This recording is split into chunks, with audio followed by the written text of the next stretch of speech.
Dizem que o poder corrompe. Será? Ou pessoas corrompidas se revelam em lugares de poder? Se o poder corrompe, pessoas corrompem toda a estrutura através do poder? Mas, se quem assumir o lugar de poder for incorruptível, o poder redime? Poderá o corpo ser purificado se a cabeça for Cristo? Eu sou Vitor Medeiros e esse é o podcast Puro e Simples. E comigo está Lucas Soares. Tudo bem, gente? Mais uma vez é um prazer estar aqui. Hoje é diferente, o prazer é maior, a alegria é maior, porque a gente está recebendo um convidado que eu gosto bem pouquinho, gosto quase nada dele, meu querido avô, pastor Elianai Cabral, e ele vai se apresentar um pouquinho, vai falar algumas coisas que ele tem feito, o pouco que ele tem feito aí no Reino de Cristo para ajudar a gente aí. Em primeiro lugar, eu cumprimento a todos com a paz do Senhor. Em segundo lugar, é um prazer poder compartilhar deste programa que eu considero da maior importância, o objetivo de se buscar respostas inteligentes para, principalmente relacionado com a liderança cristã. Bom, em primeiro lugar, eu me sinto meio constrangido para falar de mim mesmo. Nunca fui muito amigo de falar acerca de mim mesmo. Mas como eu não tenho nenhuma intenção ou presunção de dizer o que eu não sou, então vou dizer apenas o que eu sou e pela graça e misericórdia de Deus. Hoje eu tenho um ministério respeitado no Brasil todo, dentro da Convenção Geral das Assembleias de Deus no Brasil, onde fui eleito primeiro secretário da mesa diretora. E além de ter a minha atividade, minha atividade burocrática e de política eclesiástica no bom sentido, como primeiro secretário, há muitos anos eu exerço uma atividade que é a paixão maior da minha vida: escrever e trabalhar com textos bíblicos. Como comentador de revistas de escola dominical, hoje há muitos anos, sou o mais antigo dentro da Casa Publicadora até que escrevo, porque escrevo desde 1985, inclusive a última revista que está em estudo, inclusive nesse trimestre, dentro da Casa Publicadora apresentada, é exatamente a lição que escrevi sobre o tabernáculo. É uma revista que trata de assuntos relacionados com a tipologia bíblica. Fora disto, fui desafiado agora recentemente pela Convenção Geral e pela mesa diretora da Convenção Geral para assumir e suceder ao pastor Antônio Gilberto, de saudosa memória, que foi não apenas um grande mestre, mas um grande referencial teológico dentro do movimento pentecostal como um todo. Porque o movimento pentecostal não é só a Assembleia de Deus.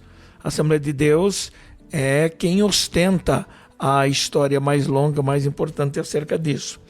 E eu fui apresentado na última convenção que tivemos no mês de abril, em Belém do Pará, e eu fiquei assim, extasiado com a aceitação que o meu nome teve entre os convencionais. Imaginem, mais de 10 mil pastores presentes, apoiando 100%, ficaram felizes entendendo que o meu nome era um nome ideal para suceder ao pastor Antônio Gilberto como consultor doutrinário e teológico das Assembleias de Deus. Então, o peso da responsabilidade aumentou, é uma das funções mais importantes hoje dentro da denominação, porque implica em responder ao pensamento da nossa teologia pentecostal no Brasil.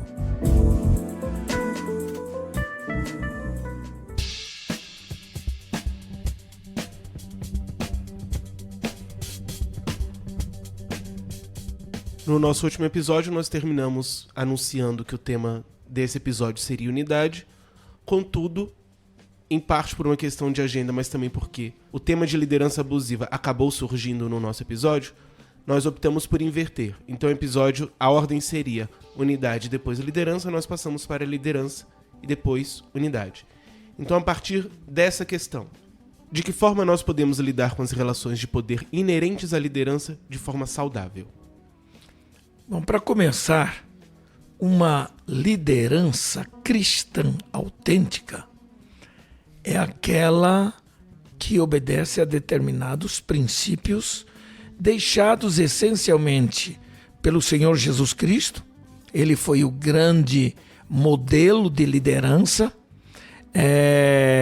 e alguns dos princípios que regem exatamente a liderança cristã deixada por ele envolve coisas como respeito, envolve coisas como humildade, envolve coisas como atitudes positivas para encarar os problemas do dia a dia.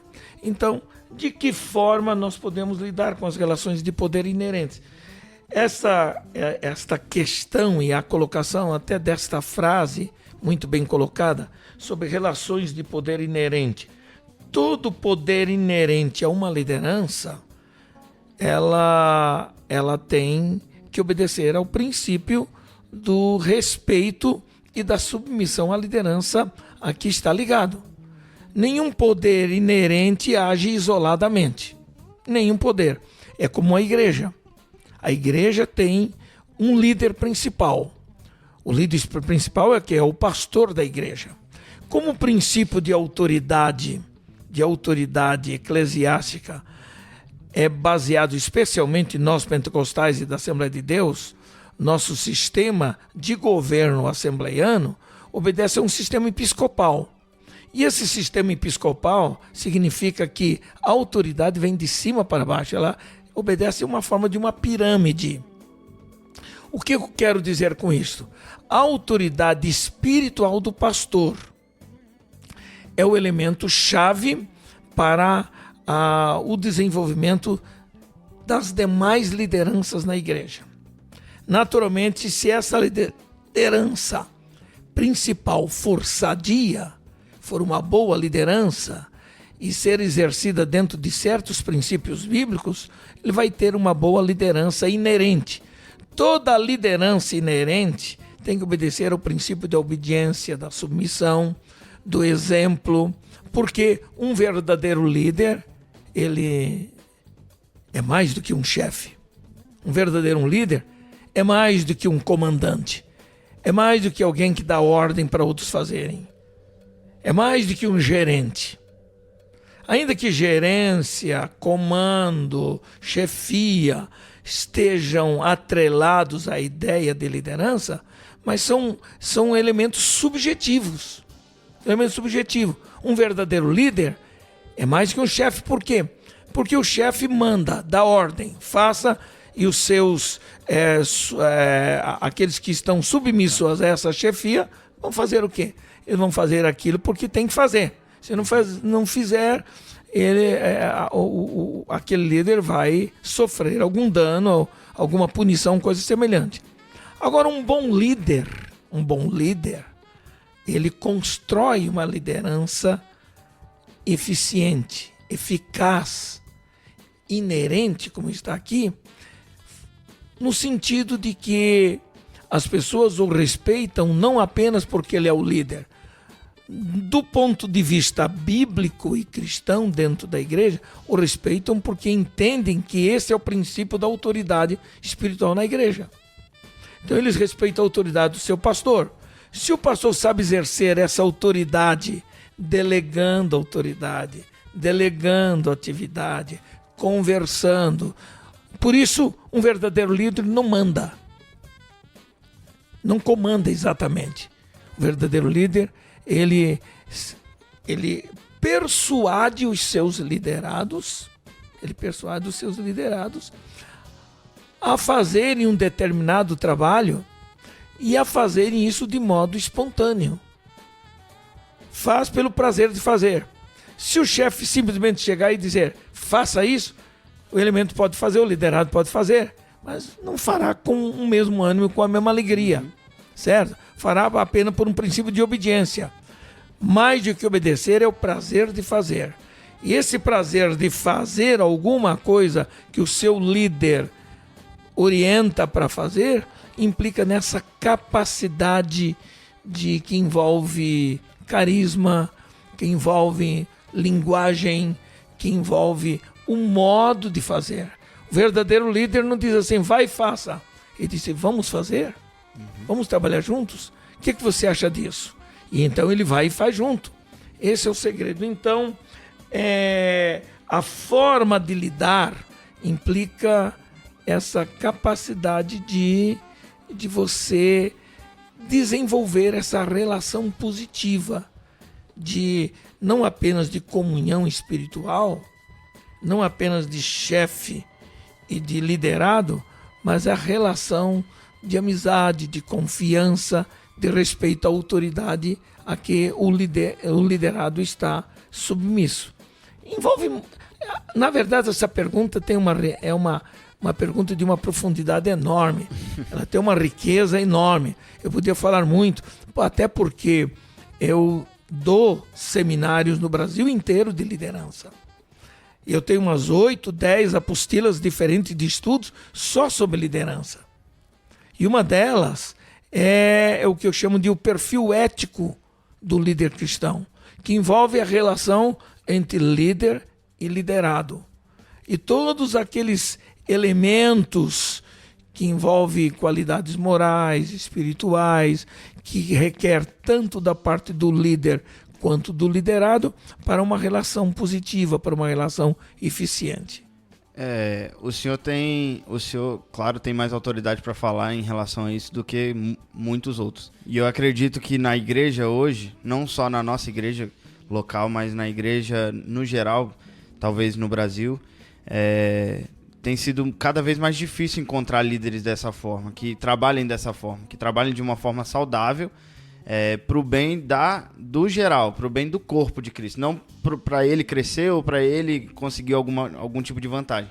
E tem sido, e claro que o senhor pode falar melhor sobre isso, mas a forma como eu enxergo é que talvez tenha sido a falta de preparo do próprio líder. Sem dúvida. Ele passa esse ensinamento errado para o próximo e sucessivamente líderes não saudáveis são formados, talvez. Sem dúvida. Uma má liderança não vai produzir bons líderes.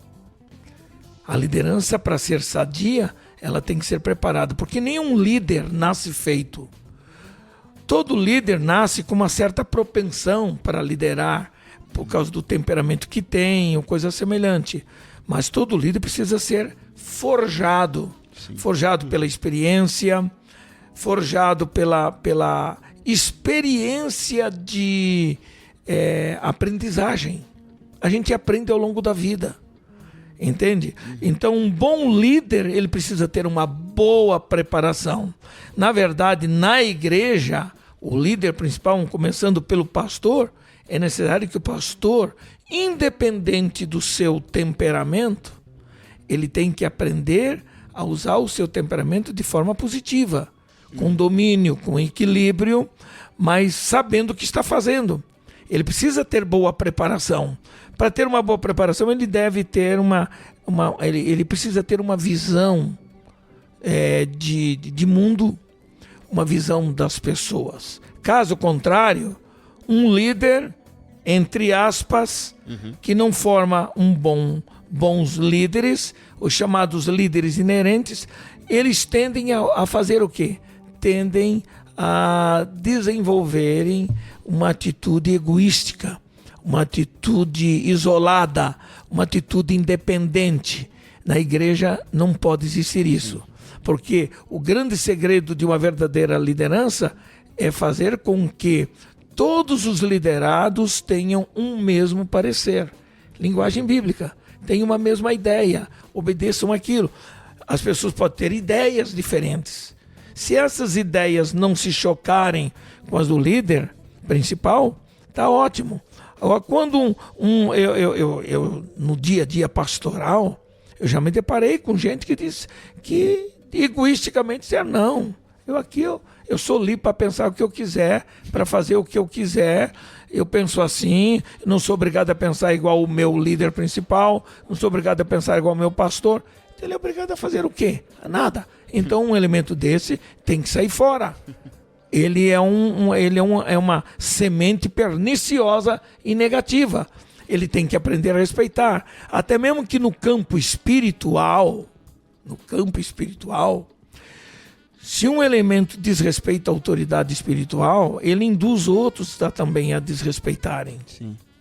Por isso, nenhuma liderança inerente, que é a chamada, o papel dos liderados, pode ser independente. Nenhum é dono do seu nariz. Todos obedecem a um princípio. Agora, o bom líder faz isso. Ele constrói, ele faz, ele vai descobrir com quem pode. Jesus deu esse exemplo. Como é que Jesus pega um Pedro com um temperamento tempestivo, forte? Porque Jesus conseguiu perceber em Pedro a força da personalidade que ele tinha para ser o grande líder no início da igreja, lá alguns anos depois. Certo? Mas até chegar lá, Pedro passou por todo um processo. Começa pelo nome dele, né? Pedrinha, na verdade. Pedrinha? Porque na verdade quando Jesus foi questionado, né? Perguntaram para ele sobre quem era Jesus, ele perguntou: quem dizem os homens serem o Filho do Homem? Que falam acerca de mim? Ele diz: uns dizem que tu és João Batista, outros dizem que tu é Elias, outros dizem que tu é o Jeremias ressuscitado e tal. Muito bem, ótimo. E vós, quem dizeis que eu sou? Aí eram os próprios discípulos dele, trabalhado por ele. Aí Pedro, e o texto diz lá literalmente, Simão Pedro, pelo Espírito Santo deu a resposta que é a base teológica da existência da igreja. A resposta dele foi a base. Como? Jesus chamou ele como de Simão Pedro. E Simão Pedro era o quê? Era um apelido. Pedro era um apelido. Não era o nome real dele. O nome dele era Simão. Simão, filho de Jonas, pescador. Aí quando Jesus dá a resposta, viu a resposta, tu és o filho do Deus vivo,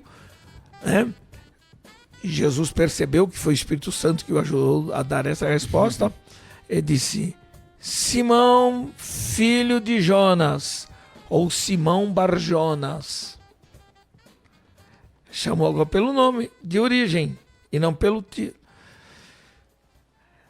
Tu és Pedro, ou seja, tu és uma pedrinha pequena. É uma pedra lascada, vamos dizer assim. Pedra lascada da rocha, pedra tirada da rocha. Tu és Pedro, mas sobre esta pedra, qual pedra? Aí fala de o nome de Pedro quer dizer Petros. Petros quer dizer pedrinha pequena, ou pedra lascada, ou pedaço de pedra. Mas Jesus, sobre esta pedra, e a pedra, então aparece lá no original com a Petra. Há uma diferença entre Petros e Petra. Petra é rocha maciça. Qual era a rocha maciça de que Jesus disse que edificaria a sua igreja? A declaração cristológica que Pedro fez. A Igreja Católica prefere dizer que foi sobre Pedro. E Pedro se tornou a pedra principal para a construção da igreja. Nós nunca aceitamos evangélicos, nem a igreja, a partir da reforma, não aceitou isso aí. O que eu quero dizer com isso? A despeito de Pedro ter todo aquele temperamento, passar por algumas experiências difíceis, mas era um homem que tomava iniciativa para tudo. Ele morria pelo Senhor Jesus Cristo. E teve um momento difícil que muita gente fala mal dele. Foi quando ele lá, no sufoco lá de prendendo todo mundo, diz que ele negou a Jesus 3 vezes. Jesus disse que aconteceria. Mesmo assim, Jesus não o abandonou, porque Jesus conhecia Pedro intimamente. Sabia que o temperamento e a postura de Pedro era uma postura diferenciada. Até ele voltar a se encontrar com Jesus, quando Pedro já tinha desistido de tudo, frustrado, chateado, eu pisei na bola, eu não fiz aquilo que eu devia fazer e tal. Jesus encontra-se com ele. Pedro, tu me amas, Pedro? Ah, Senhor, tu sabes. Pedro, tu me amas? Tu sabes, Senhor, apacenta os meus cordeiros. Pedro, tu me amas? Senhor, tu sabes que eu te amo. Na verdade, Jesus estava reforçando a ideia de que, olha, a despeito de tu teres pisado na bola lá atrás e por um momento de fraqueza humana, eu não desisti de ti, eu não te abandonei. Tu continuas tendo a mesma força, o mesmo poder e a mesma... Eu continuo contando contigo. E quem foi o homem que entregou um dos maiores sermões da história do cristianismo? Foi Pedro no dia de Pentecoste. Foi ele que, se lá atrás ele negou Jesus 3 vezes, aqui ele estava pronto a morrer pelo nome de Jesus, pregando um sermão e acusando os judeus e os chefes religiosos. A diferença é que o amor que Cristo mostrou na vida de Pedro, né? A diferença que fez para ele. E né? a Como construção, Jesus construiu em Pedro bem como nos demais discípulos, ele construiu em cada um deles os elementos chaves de uma verdadeira liderança. Ali era uma liderança inerente. É interessante que lá na frente, em Atos 2:42, diz assim, depois daqueles 120, 3 mil e tal, a igreja foi crescendo, aquela coisa toda, eles tinham que agora pastorear mais de 3 mil pessoas. Os problemas começaram aí, né? Depois dos 120. Até 120 eles podiam contar, né? Um por um e saber cada um. Depois de 3 mil a coisa mudou. Com 10 já começa a ter problema, imagina com 3 mil. Os problemas começaram... Com dois. E foi com a quantidade, né? Até hoje, todos nós líderes temos dificuldade de lidar com quantidade. Nós queremos quantidade e devemos querer, esse é o princípio do cristianismo, do crescimento cristão. Mas vejam só, lá diz assim, 2:42, e perseveravam na doutrina dos apóstolos. Missão delegada a eles. Qual era a doutrina dos apóstolos? Não era a doutrina particular nem de Pedro, nem de André, nem de João, nem de Tiago, nem de coisa. Era a doutrina que eles receberam de Jesus. Então essa relação entre liderança e líderes inerentes, para ser sadia, é preciso que haja um mesmo parecer, um mesmo sentimento, para poder desenvolver assim uma liderança eficaz, né? Uma coisa que me veio na cabeça com essa questão da liderança que acaba gerando outros líderes que tem também uma visão, digamos assim, deturpada, me vem muito a questão de que você tem às vezes pessoas que elas estão em uma estrutura que a visão de liderança é saudável, mas por conta da pessoa ele acaba sendo um mau líder, e às vezes a própria visão que a instituição tem de liderança acaba sendo uma visão deturpada. O que indica que quando esse tipo de problema acontece no seio de uma igreja, vejam só, é interessante que o tratamento que Deus dá, que o Senhor Jesus dá à sua igreja, é um tratamento especialmente local. Ele trata com a comunidade local. É por isso que a cobrança de Jesus lá nas 7 igrejas da Ásia, se nota que Jesus ele se dirige individualmente a cada um dos 7 líderes da igreja. Então ele tem elogios, ele tem condenações, ele acusa de algumas coisas boas, de algumas coisas ruins, mas mostra as coisas boas também. Se a coisa é local e é individual, no tratamento da igreja é a mesma forma. Um bom líder, para evitar que determinados líderes se criem com ideias estranhas de oposição o tempo todo, ou de sempre tentar pôr em dúvida a liderança do seu chefe, é a prova de um elemento pernicioso. É uma semente daninha, né? É um joio no meio do trigo criando problemas. Então vai exigir do líder principal, em primeiro lugar, a capacidade espiritual para discernir. Um dos dons do Espírito Santo dado à igreja é um dom que é um dom que tem a maior importância na vida dos líderes. Chama-se discernimento de espíritos. E o que é discernimento de espírito? Para começar, a palavra espírito, ela não aparece no sentido qualitativo, adjetivo. O que indica descobrir alguma coisa qualitativa do que está por trás do espírito de uma pessoa. Por exemplo, discernir, ver claramente, é ver aquilo que está por trás do véu. O véu impede você de ver a realidade. Mas o Espírito Santo, ele nos habilita a vermos além do véu. Ou seja, além daquele obstáculo. Perceber o que está por trás do Espírito.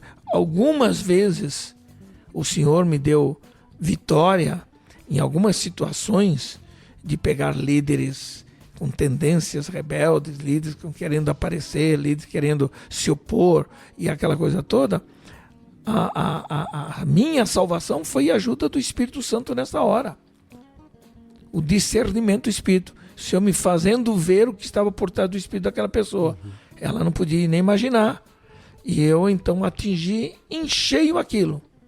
Para dizer o que estava acontecendo e a pessoa então chegar à conclusão de que ou ela mudaria ou sairia fora, né? Ou sairia fora. Porque você não é obrigado a conviver. Veja só, Jesus tinha um grupo de homens, de 12. Mas houve um tempo que mais de 70 discípulos de Jesus, sim, que andavam por onde Jesus andava. Aqueles restantes, além dos 12, a relação deles com Jesus era diferente. Mas o investimento de Jesus era em cima dos 12. E entre os quais ele tinha até um Judas Iscariotes, que teve o seu momento positivo também, que acreditou que Jesus era o Messias prometido, mas que depois deixou-se dominar por um sentimento malicioso, de maldade. O diabo se aproveitou disso para ele se tornar aquilo que a Bíblia usa uma linguagem muito forte, para se tornar o filho da perdição. Quando ele se arrependeu, já era tarde demais. Mas ele foi um cara de pau enorme, que na hora de prender Jesus lá e atrás, foi ele quem os conduziu lá no Monte Getsêmani e para dizer, mestre, aí dá um beijo, porque ele tinha feito esse trato. Tudo por causa de 30 moedas de prata. Quando ele se acordou para a realidade, que ele quis devolver as moedas de prata, então ele... agora já era, meu filho, já está na nossa mão. Essas moedas aqui não servem para nada para nós, não é isso aqui que a gente quer. Queria aprender ele, você contribuiu. Foi Judas, quer dizer, mesmo numa liderança, numa boa liderança, isso aqui é interessante, viu?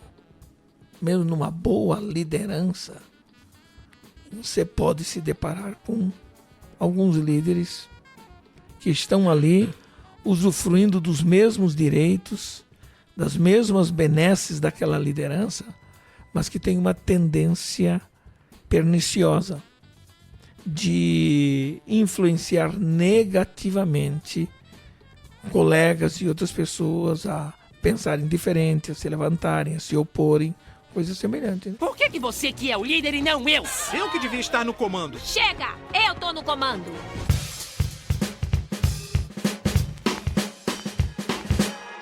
É legal o senhor falar sobre isso, porque a gente, inclusive, abriu para algumas perguntas, né?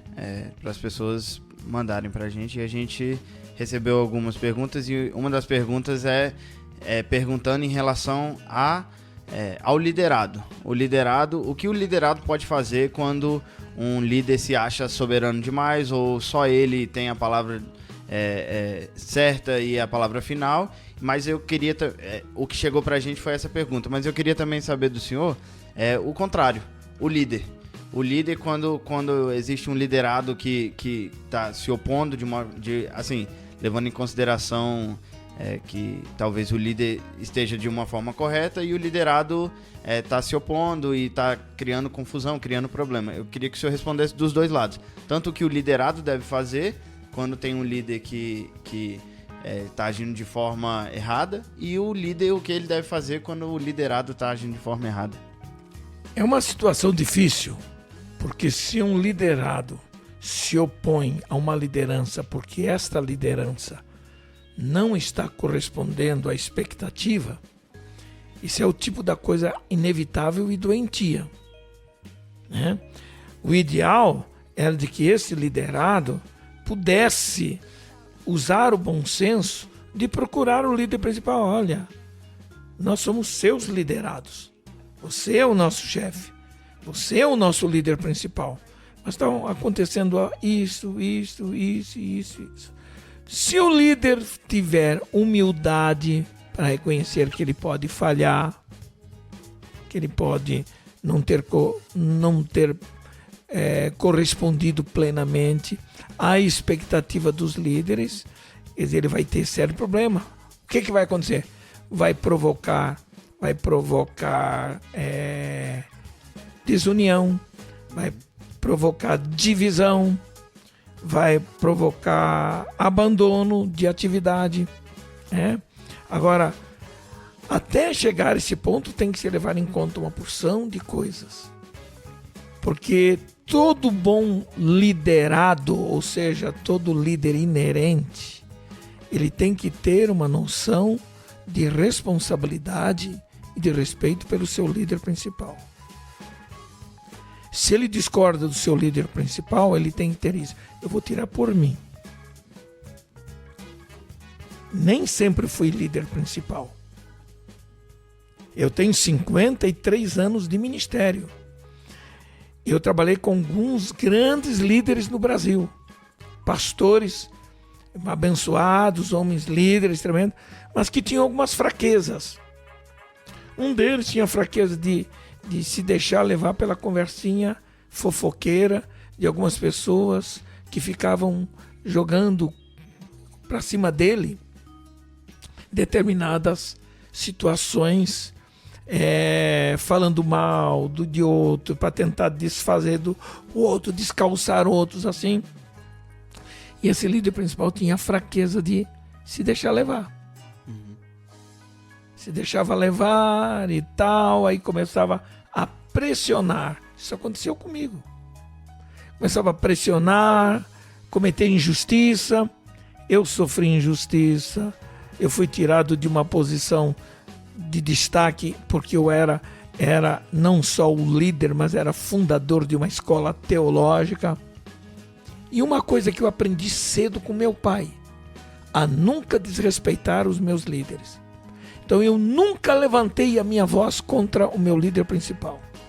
Quando eu pressenti que não dava para concordar com ele e ele não ia mudar, o que é que eu fazia? Orava a Deus e pedia que o Senhor me desse uma porta de saída, eu saía bem. Resultado, esse líder que cometeu até injustiça contra mim, me humilhou até diante dos outros, porque foi até de mentiras e algumas calúnias, né? Quando eu fui embora, né? Eu fui embora, aí quando eu fui embora daquele lugar, 2 meses depois, pertinho dos 3 meses, eu sou surpreendido no meu apartamento, um outro estado, numa outra cidade, com esse grande pastor presidente. Ele disse: Lenay, eu vim atrás de você. Será que você podia me receber na tua casa? Eu disse: mas é claro, pastor. Recebi com o mesmo carinho. Fiquei muito magoado com ele, porque ele não soube respeitar a mim. Ele não parou para me ouvir, ele preferiu ouvir aquela gente. Tudo bem, veio. Aí eu vi o velhinho, um homem de Deus, chorando. Eu disse, eu vim te buscar. Eu te quero de volta. E dessa feita eu te quero mais do que diretor da escola.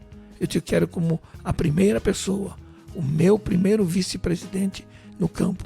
Porque eu descobri que tu eras fiel. Tu eras leal. Tu nunca fosses desleal comigo. Mas eu fui até de conversa.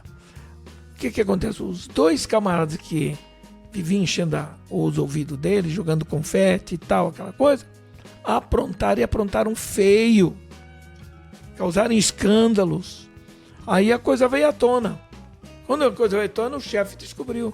Claro que eu não voltei, porque eu já estava num outro lugar, mas eu continuei amigo do pastor e com uma vantagem de hoje, quase 40 anos depois, hoje, eu poder ter minha consciência limpa e tranquila, ser querido nesta mesma igreja, ser querido da família desse pastor.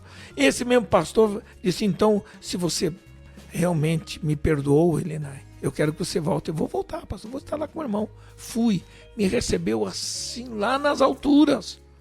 Porque o tempo que eu trabalhei com ele, eu fui leal. Então, o que eu quero dizer com isso? Por essa experiência pessoal. Eu era um liderado. Eu tinha uma liderança inerente. Mas eu podia ser um rebelde enorme. Porque eu tinha 200 e poucos alunos na escola comigo, sob a minha orientação, e ainda eu tinha 103 pastores que faziam um curso intensivo de teologia comigo. Eu recebi ofertas para me rebelar, para dividir a igreja, mas nunca entrei por esse caminho. Então eu, Helenay Cabral, que não sou lá grandes coisas, mas eu, Helenay Cabral, eu tenho a bênção de Deus na minha vida. Porque eu nunca desrespeitei a autoridade sobre minha cabeça, mesmo discordando dela. E isso não aconteceu uma vez só, não. Aconteceu uma segunda vez. Eu tive uma outra experiência dura para mim. Eu, querido da igreja, fazendo um grande trabalho e sempre fazendo questão de dizer, pastor, não duvide da minha lealdade ao irmão. Eu não vou fazer nada para ter o meu nome ostentado. Para mim aqui o meu líder é o senhor. Não duvide disso. Ele começou aí com umas ideias, começou depois de algum tempo e tal. Quando eu percebi, disse, senhor, está na hora de eu sair. Isso aí numa boa. Volto a essa igreja, sou recebido assim como se estivesse recebendo um rei lá nessa igreja. Por quê? Porque eu aprendi que nas relações entre um líder e um liderado é fundamental a lealdade. E lealdade por causa de quê? Por causa do temor do Senhor no coração da gente. Essa palavra não cabe muito lá no mundo secular. O mundo secular tem uma outra forma de julgar as coisas. Os princípios que regem uma liderança secular são outras.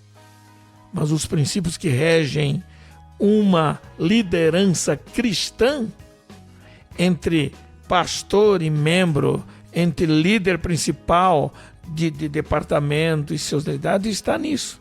A Bíblia conta a história, Jesus contou a história de um homem que era o líder principal e que colocou a sua fazenda para ser administrada por um determinado mordomo. E ele sempre ajudou esse mordomo. Perdoou dívida desse mordomo. Até chegou um ponto em que esse mordomo foi lá, pediu misericórdia. Está muito bem. Aí o líder está perdoado. Você não me deve mais nada. Só que ele saiu de lá, fez o quê? Ele pôs a corda no pescoço de outros liderados por ele, entende? Para pagar dívida, maltratar, punir e tal. Quando o chefe principal soube da maldade desse camarada, que não soube usar de misericórdia, uma vez que ele foi alvo da misericórdia, então ele foi punido severamente. Vai para o lugar onde tem ranger de dentes e punição e tal, aquela coisa. Isso vem indicar o quê?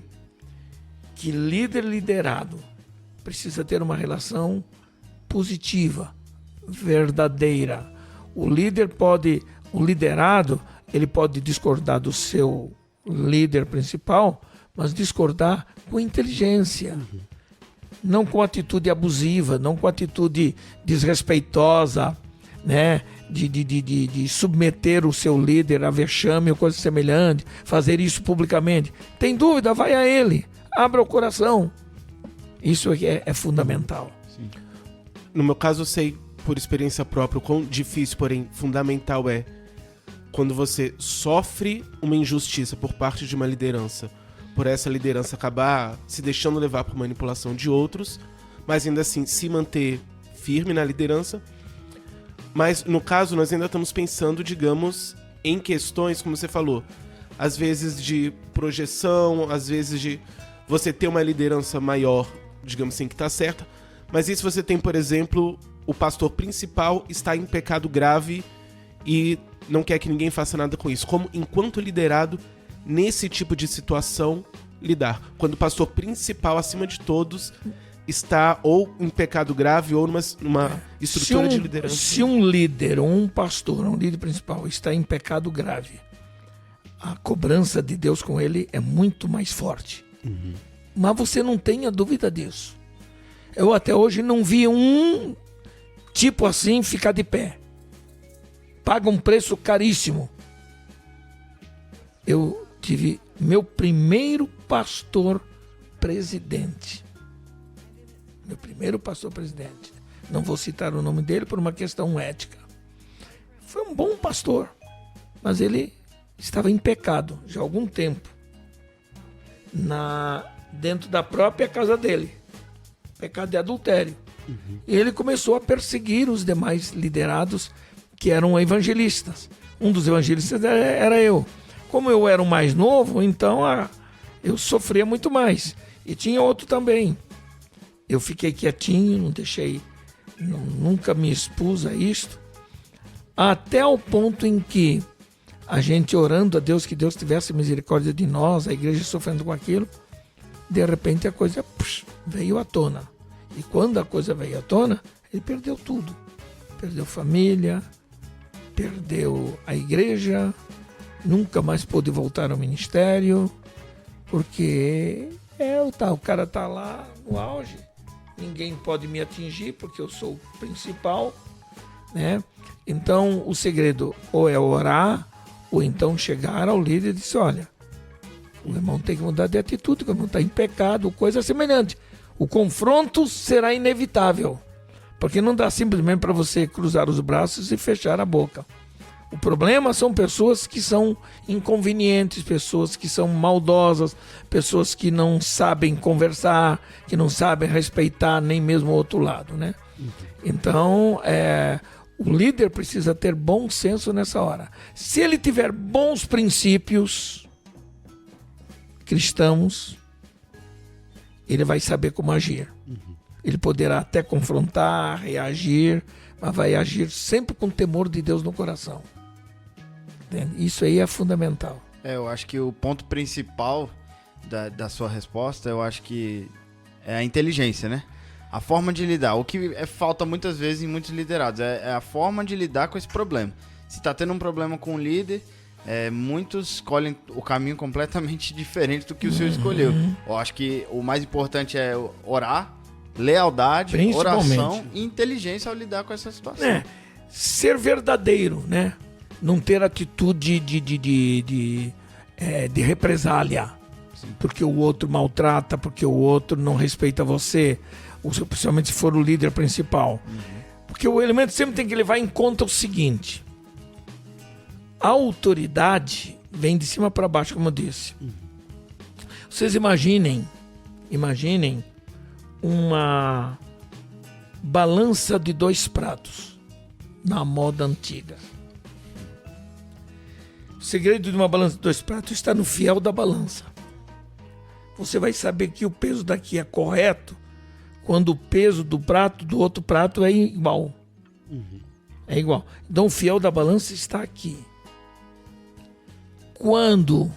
Então, imagine, vamos agora teologicamente, ver ali dentro do ponto de vista teológico. Imaginem que num prato tem o peso da autoridade.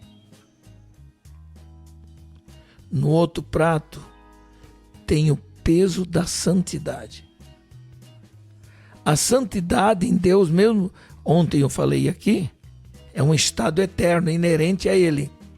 Mas é uma qualidade moral de Deus. Se é uma qualidade moral, é porque nós podemos ser santos, como Deus é santo, certo? Mas a autoridade implica na soberania dele. Se eu peco contra a santidade, falando mal, me rebelando, fazendo isso, aquela coisa e tal, e vai pesar aqui, há uma possibilidade de você diminuir esse peso, né? Se corrigindo, se arrependendo, se quebrantando e tal. Aí a autoridade é o peso que faz o ponto de equilíbrio.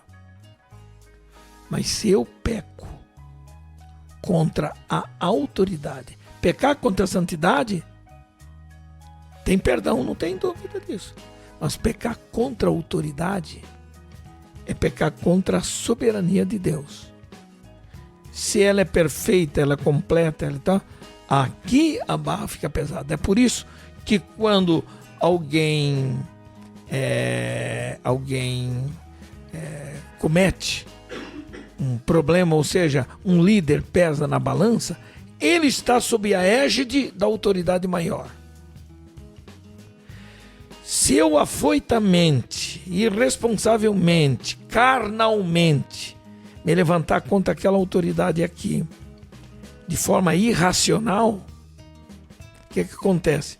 Eu vou, então, afetar a autoridade. Significa, se eu afeto a autoridade daquele pastor, dizendo a mesma coisa que dizer para Deus assim, olha, deixa com a gente que a gente dá fim nele. Mas Deus está dizendo, esse assunto é meu. A justiça sou eu que cumpro. Sou eu quem faço valer. É a minha justiça baseada no princípio da autoridade. Lembrei de João e Tiago perguntando para Jesus se querem que eles orassem para descer fogo na cidade. Exatamente. Então tem valores assim que precisam ser valores ensinados, né? Trabalhados.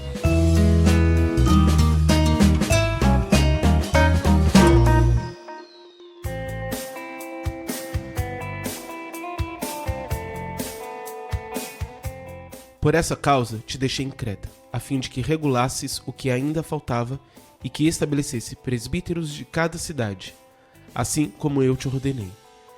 Se alguém é inculpável, marido de uma só mulher, tendo filhos crentes, que não são acusados de dissolução, nem são insubordinados. Pois é necessário que o bispo seja inculpável, como despenseiro de Deus, e não seja obstinado, nem irascível, nem dado ao vinho, nem espancador, nem amigo de sorte das ganâncias, mas que seja hospitaleiro, amigo do bem, circunspecto, justo, e que se governe a si mesmo, sempre mantendo a palavra fiel, que é a segunda doutrina, a fim de poder exortar na sã doutrina e convencer aos que contradizem. Tito 1, do 5 ao 9. A partir desse texto, minha pergunta é: quais são as qualificações de um líder? Para começar, essas qualificações aqui são dadas, geralmente, elas são direcionadas geralmente a um pastor de igreja, a um líder principal, que pode ser o bispo, o sentido é o mesmo, o bispo. Então existem algumas qualificações aqui que envolvem qualificações intelectuais, no sentido de que o bom líder precisa estar devidamente preparado intelectualmente para poder, com esta visão, ele poder desenvolver bem o seu trabalho. Nessa preparação implica hoje, por exemplo, estavam me perguntando algumas coisas sobre tipos de sermões, por exemplo. É claro, tipos de sermões, a forma de pregar, a forma de você organizar um sermão, a forma de você organizar um estudo bíblico, implica o quê? Uma preparação intelectual. Existem qualidades aqui que envolvem qualidades morais. Essas qualidades morais diz respeito a tudo aquilo que um homem, especialmente um líder, precisa ter no sentido de corresponder a uma expectativa dos liderados, que os liderados possam dizer, nós podemos confiar nele. Ele sabe se conduzir de forma, e aqui está dizendo, além da preparação não só intelectual, existe a preparação também pastoral. Por isso Paulo diz para ele que ele deveria ficar lá, para quê? Para pôr as coisas no seu devido lugar e para alcançar outras cidades adjacentes com os chamados presbíteros. Os presbíteros eram um tipo de pastores locais. Geralmente os presbíteros eram escolhidos entre as pessoas mais idosas da igreja, que esse era um princípio que Paulo utilizava do mesmo sistema judaico. No Velho Testamento, o que é que Paulo fazia quando Paulo tinha que tomar alguma decisão importante? Ele reunia o quê? Os príncipes do povo, ou seja, os chefes principais, os pais de família de cada tribo, se reuniam porque eles eram considerados responsáveis por aquilo. Então, requer uma preparação, no caso do líder principal, uma preparação de teologia pastoral. Teologia pastoral não é apenas envolver-se ou conhecer aspectos da relação do pastor com Deus, na oração, ou seja, mas também aspectos materiais, físicos, intelectuais, preparação material, preparação intelectual, a capacidade de saber governar, saber dirigir, saber orientar. Esses são aspectos. Já as qualidades morais e antifamiliares, envolvem as qualidades morais, alcança aqui coisa como, por exemplo, alguém que seja irrepreensível, que não tenha passado por nenhuma repreensão, que tenha uma vida equilibrada. Porque uma pessoa que não é irrepreensível é uma pessoa que nunca se pode confiar plenamente, porque está todo dia mudando da forma de ser e tal. E depois ele fala marido de uma só mulher, mais uma vez fortalecendo. Quando ele diz aqui, é porque naquele tempo ainda existia aquela questão legal de que um homem, se ele podia manter 2 esposas ou 3 e pudesse sustentá-las, debaixo do teto da casa deles, elas eram respeitadas. Paulo depois ele procura melhorar isso, mostrando que é importante que o homem seja marido de uma só mulher, não tenha 2, 3 e tal. Para ser um líder não é uma boa, Os anos se passaram, essas coisas foram se modificando, melhorando, etc. e tal. Muito bem. Fala de filhos crentes, ter filhos crentes que não sejam acusados de dissolução. Como é que um homem, um líder principal, pode ser um líder na igreja, falando para a família, orientando pais, quando ele mesmo não tem domínio sobre a própria família? Quando os filhos não são... Não vai ter moral para isso. Então, aquela ideia que o que importa é o homem em si, é a pessoa em si, está errada. Existe uma relação de responsabilidade. Então, o homem tem que ter boa família, tem que ser uma família, pelo menos, que teme a Deus, junto com ele. Aí diz mais ainda, depois ele vai para frente, né? Quando ele fala do bispo, está falando do líder principal, geralmente aquele que tem um bispo, é aquele que tem uma supervisão geral, que cuida não só de uma comunidade, mas tem várias comunidades que estão sob a supervisão dele, que ele seja irrepreensível, e diz, como despenseiro de Deus. Sabe o que quer dizer isso? Despensa diz respeito a um determinado lugar em que você guarda provisões para uma casa, para a manutenção de uma casa. E ser despenseiro de Deus implica em ser despenseiro de um tipo de materiais que implicam a manutenção do povo de Deus. Ou seja, é o caso do estudante, é o caso do pastor que estuda, que se prepara, que ora, que busca de Deus. Como é que eu vou ter alimentos nutritivos para o meu povo, saudáveis, se eu não for um bom cuidador da despensa de Deus? Eu gosto muito de atribuir isso aí ao que Paulo falou para Timóteo. E ele ligou a despensa à palavra depósito. Ele diz: guarda o bom depósito que te foi confiado, que aprendeste desde a tua meninice. Esse depósito diz respeito a tudo que ele aprendeu de Paulo. Em termos de doutrina cristã, de conhecimento da palavra de Deus, ele aprendeu. Então, um despenseiro, aí tem mais assim, não ser irascível ou iracundo, ou seja, o irascível é aquele tipo de gente que não ouve ninguém, que não aceita conselho, que não se submete a ninguém, que ele sempre tem a mania de grandeza, de superioridade. Ele é melhor do que todo mundo, ele sabe mais do que todo mundo, então ele não ouve a ninguém. Isso é o tipo irascível, o teimoso, elemento teimoso, né?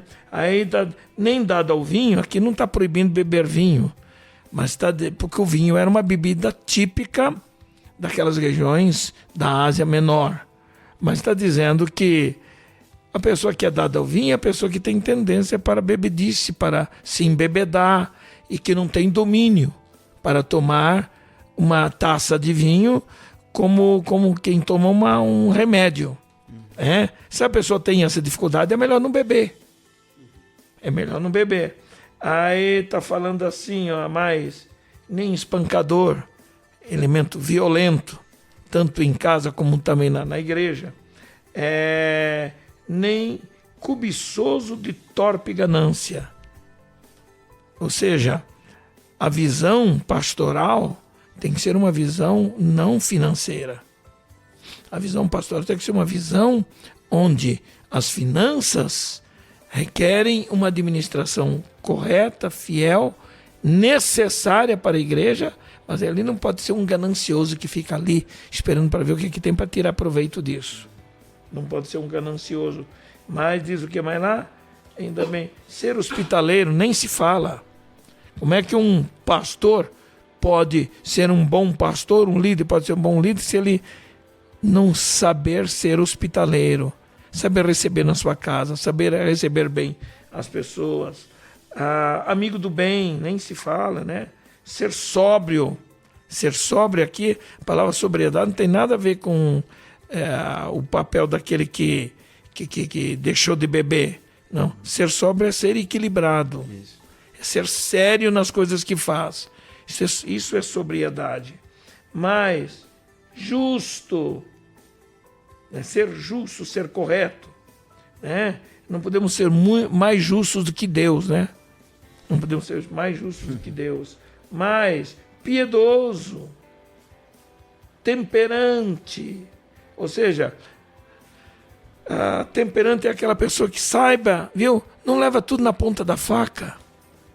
Não leva tudo no pau da goiaba. Comigo eu sou assim, eu aprendi assim, eu não vou mudar e tal. Não, a gente tem que ser maleável. A gente tem que ser perdoador. A gente tem que suportar até desaforos de alguns para poder... Por qual objetivo? Para poder salvar a alma daquela pessoa, pelo menos. Mas aí depois diz outra, no versículo 9, diz: retendo firme a palavra fiel, que é conforme a doutrina. A palavra fiel diz respeito à essência da doutrina cristã. Daquilo que você aprendeu sobre salvação, sobre pecado, sobre a vinda de Cristo, sobre, enfim, vários aspectos do comportamento cristão. É reter a palavra fiel, né? A palavra fiel baseada no quê? Na doutrina. Doutrina Não é aquilo que muita gente imagina. Às vezes, antigamente, quando se falava eu vou ao culto de doutrina, as pessoas tinham medo, porque achavam que o doutrina era um culto só para levar o reio nas costas, por questões de costumes, né? Disso e daquilo. Não. Doutrina é a essência da teologia. Doutrina é a prática da teologia. A teologia que oferece a doutrina do nosso comportamento. E mais, para que seja poderoso, seja uma pessoa para ser poderoso não com um sentido negativo, mas no sentido de ter autoridade espiritual. Ter autoridade espiritual. Esse que é o que o texto quer dizer. Tanto para exortar na sã doutrina. O que é exortar na sã doutrina? É corrigir os excessos, as extravagâncias, porque naqueles tempos as igrejas asiáticas elas recebiam muita gente que veio do mundo gentil, cheio dos maus costumes, das velhas ideias. E naquele tempo, só para vocês terem uma ideia, havia uma filosofia que influenciava fortemente o mundo de então. Era uma filosofia grega chamada gnosticismo. E o gnosticismo tinha a presunção de se achar superior. Eles entendiam que eles tinham uma sabedoria que era superior. Então, o que faziam? Eles negavam, por exemplo, as duas naturezas de Cristo. Eles negavam, por exemplo, eles ensinavam que carne e espírito são completamente separados, que com a carne eu sirvo a carne, que com o espírito eu sirvo o espírito. Então a ideia era mais ou menos o seguinte: o que eu fizer com a minha carne lá fora, glutonaria, adultério, fornicação, seja o que for, não afetaria o que eu fizer com o espírito. Então quando eu vou para a igreja, eu sou espiritual, eu fortaleço o meu espírito, porque o que importa é o espírito. A carne tem que se acabar mesmo e tal. E nós entendemos, e a Bíblia ensina, e Paulo ensinou em Tessalonicenses 5:23, se não me engano, de que todo o vosso espírito, alma e corpo sejam plenamente santificados. Então a santificação, ela implica toda essa relação entre o que eu sou como homem, os meus instintos naturais para o sexo, para comer, para beber, para fazer qualquer coisa. Os instintos estão aí dentro de nós para serem dominados por nós. Diferente dos animais irracionais. Na verdade, os irracionais só obedecem seus instintos naturais. Porque eles não têm aquilo que nós temos. Porque a alma do cachorrinho, do gatinho, seja lá do que for, é apenas existência física. Existência física. Mas a alma do homem tem um elemento moral. Né? Um cachorro não é pessoa, mas você é, eu sou. Nós somos tratados como pessoas. Isso denota o quê? A nossa personalidade. Somos seres pessoais. E como seres pessoais, nós temos uma responsabilidade com todas as relações que nós temos na nossa vida. Relação com o nosso espírito, relação com o nosso corpo. O que eu faço com o meu corpo, o que eu faço com os meus pés, o que eu faço com as minhas mãos. O que eu faço com os instintos naturais. Né? Eu é que tenho que dominar. Esses são aspectos importantes. Enfim, é tudo isso aqui que está dizendo. Para exortar na sã doutrina, como para convencer os contradizentes. Então, os contradizentes aqui eram exatamente esse tipo de gente. Essa sua fala me chama muita atenção para a questão que nós temos hoje, que às vezes você tem, quando se fala de liderança, cada vez mais se aproveitando de, por exemplo, o conhecimento da psicologia organizacional sobre lideranças, se fala cada vez mais de uma capacitação técnica da liderança, mas acaba esquecendo da parte espiritual da liderança. Que tornar-se apto à liderança é, acima de tudo, trabalhar o caráter. Sem dúvida alguma. É bom entender o seguinte: a essência da doutrina de liderança, e quando eu falo de doutrina, eu falo de liderança secular, a doutrina de liderança secular, evangélica, a essência pode ser, elas podem estar mais ou menos parecidas, mas a liderança cristã, ela desenvolveu outros princípios que são princípios mais fortes do que os princípios meramente técnicos, meramente relacionais das relações humanas, entende? E que deve merecer a nossa atenção. Então, liderança ideal é aquela que realmente representa a essência do significado da própria palavra liderança. Liderança é kibernesis na língua grega. O líder é o kibernetes. Mas kibernesis é a liderança. E essa é uma palavra que já estava lá nos escritos de Paulo em 1 Coríntios 12, 28. Só que os nossos tradutores e versionistas, como Almeida, Matos Soares, Figueiredo, especialmente para a língua portuguesa, todos eles fizeram as traduções baseadas na chamada Vulgata Latina. Entende? E não mais exatamente dos originais.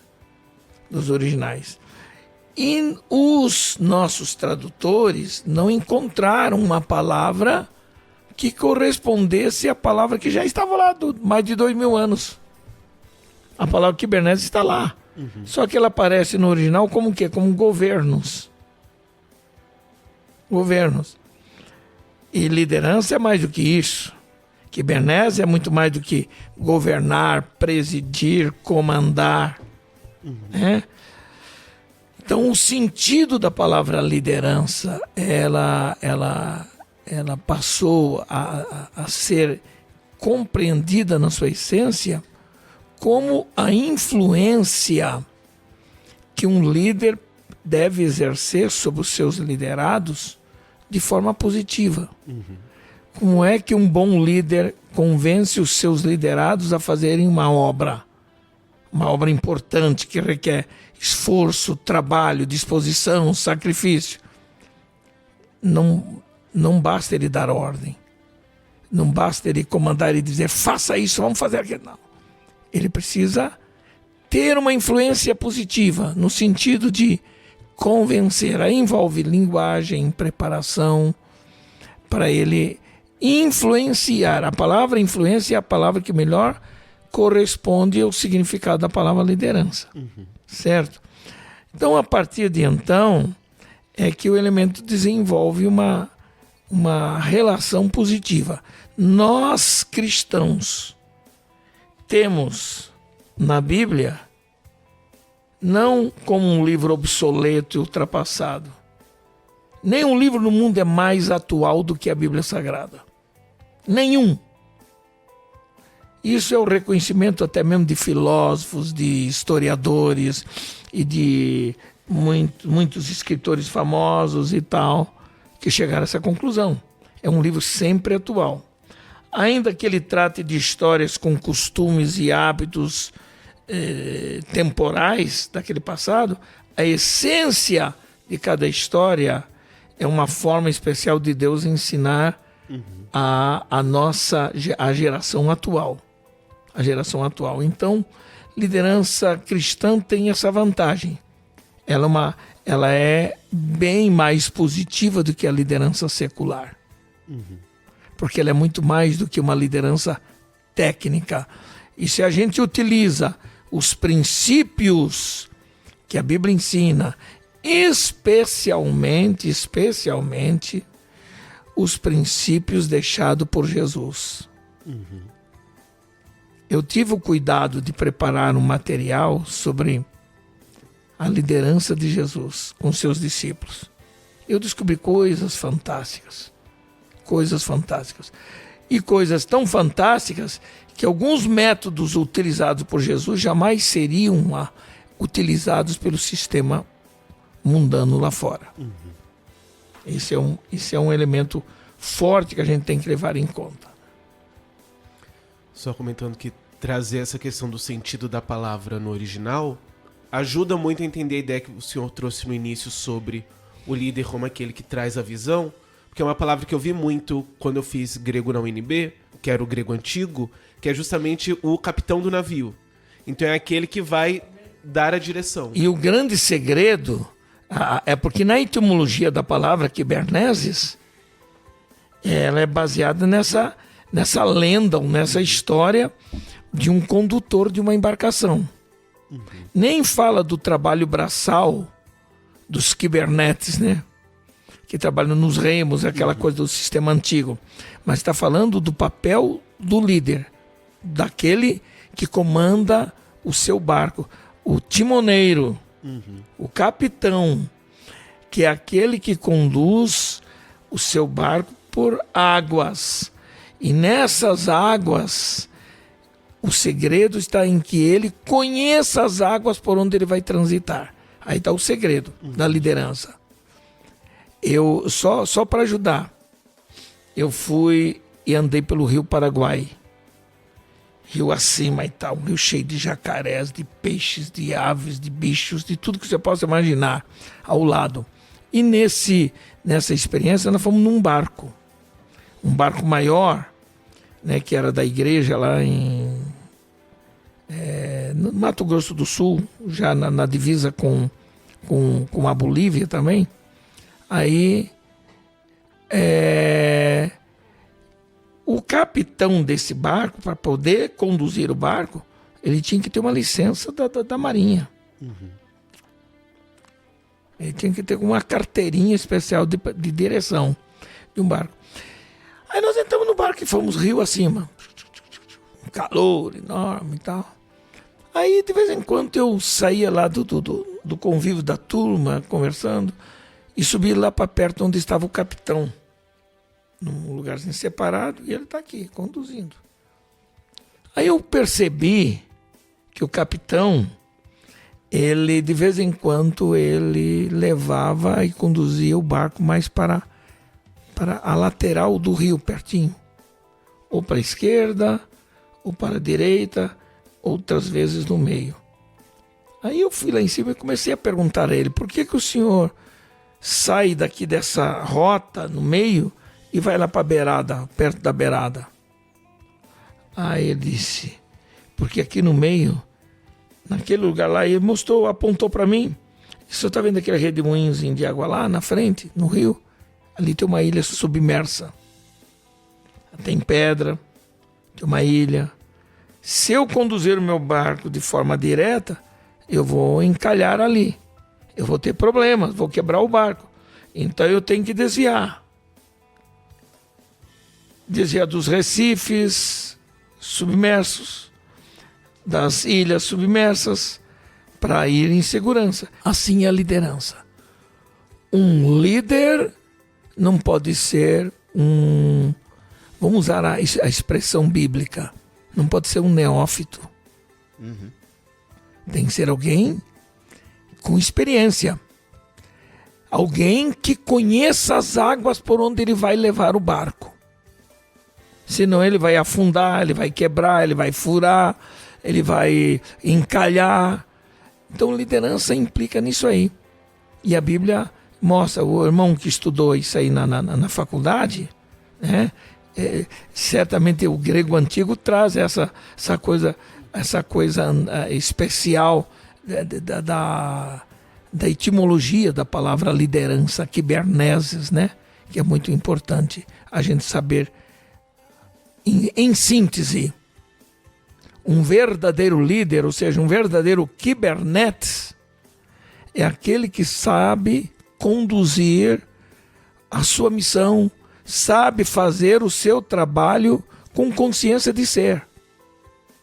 Por isso que na igreja é preciso que um obreiro ele seja devidamente preparado para exercer a sua atividade naquele campo. Né? Não basta que ele tenha só vontade de ser. Não basta título de pastor ou de líder. Ele precisa realmente provar que ele sabe fazer. Por que você que é o líder e não eu? Eu que devia estar no comando. Chega! Eu tô no comando.